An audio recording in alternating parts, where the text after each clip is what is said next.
একটা সুন্দর লেখা চোখে পড়লো, ভাবলাম আপনাদের সাথে শেয়ার করি। টং দোকানে দাঁড়িয়ে চা খাচ্ছিলাম, বিল দিয়ে ঘুরেই দেখি পাশে ইলেকট্রিসিটি পোলটার গায়ে কি একটা লিফলেটে লাগানো। উৎসাহ নিয়ে এগিয়ে গেলাম। সাদা কাগজে লাল কালি দিয়ে বড় বড় করে লেখা, আমি 1000 টাকার একটা নোট এখানে হারিয়ে ফেলেছি, যদি কেউ খুঁজে পান দয়া করে আমার কাছে পৌঁছে দিন। আমি একজন বৃদ্ধ মহিলা, চোখে খুব কম দেখি। তারপর নিচে একটি ঠিকানা দেয়া, ঠিকানাটা কাছেই, হাঁটা পথে মিনিট 5 হবে। কৌতূহল দমন করতে না পেরে আমি খুঁজতে খুঁজতে গেলাম সেখানে। একটি জরাজীর্ণ টিনের ঘর, উঠানে এক অশীতিপর বৃদ্ধা বসে আছেন। আমার পায়ের শব্দ পেয়ে তিনি মুখ তুলে তাকালেন, বললেন কে? আমার সম্বিত ফিরল। গলির মাথায় আমি আপনার 1000 টাকা খুঁজে পেয়েছি।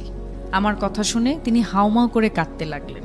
একটু পর কিছুটা ধাতস্থ হয়ে বললেন, বাবা, এ পর্যন্ত অন্তত 10 থেকে 12 জন আমার কাছে এসেছে আর 1000 টাকা করে দিয়ে বলেছে তারা নাকি রাস্তায় আমার টাকা খুঁজে পেয়েছে। আমার কোনো টাকা হারায়নি, ওই লেখাগুলো আমার না। আমি খুব একটা পড়ালেখাও জানি না। আমি নিচু হয়ে ওনার হাত ধরে বললাম, যাই হোক, সন্তান মনে করে আপনি টাকাটা রেখে দিন। এই কথা শোনার পর তিনি টাকাটা নিয়ে বললেন, বাবা, আমি খুব অসুস্থ, ভালো করে হাঁটতে চলতে পারি না, কি যে তোমায় খেতে দেই। এই বলে তিনি অনেক কষ্টে লাঠি ভর দিয়ে বারান্দায় উঠলেন। আমার মনে হলো তিনি এক্ষুনি পড়ে যাবেন। আমি তাকে সাহায্য করার জন্য এগিয়ে গেলাম। তিনি কাঁপা কাঁপা হাতে বাটিতে গুড়মুড়ি ঢালতে ঢালতে বললেন, তুমি আমার অতিথি, তুমি বসো। আমার পেটে একটুও ক্ষুধা ছিল না, তবুও কিছুটা বৃদ্ধার আন্তরিকতায় মুগ্ধ হয়ে বাকিটা তার সাথে আরও খানিকক্ষণ গল্প করার লোভে ধীরে ধীরে গুড়মুড়ি খেতে লাগলাম। কথায় কথায় জানলাম এই পৃথিবীতে আপনজন বলতে উনার কেউ নেই। আগে ভিক্ষা করতেন, কিন্তু অসুস্থ হবার পর আর বাড়ি থেকে বেরোতে পারেন না। ফেরার সময় বৃদ্ধা বললেন, বাবা, একটা অনুরোধ, তুমি যাবার সময় ওই কাগজটা ছিঁড়ে ফেলো।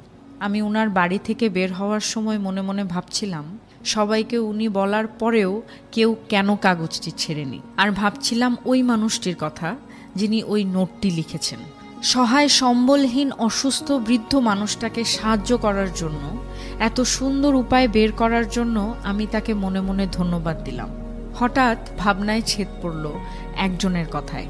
এই যে শুনছেন, 40 ঊর্ধ্ব এক ভদ্র মহিলা আমার দিকে এগিয়ে এসে বললেন, এই ঠিকানাটা কোথায় বলতে পারেন?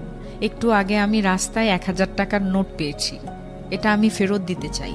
ঠিকানা দেখিয়ে সামনে এগোলাম। কখন জানি আমার চোখ দুটো ভিজে উঠেছে ঠিকই। আকাশের দিকে তাকিয়ে আমি বিড়বিড় করে বললাম, এভাবেই বেঁচে থাকুক আমাদের মানবতা।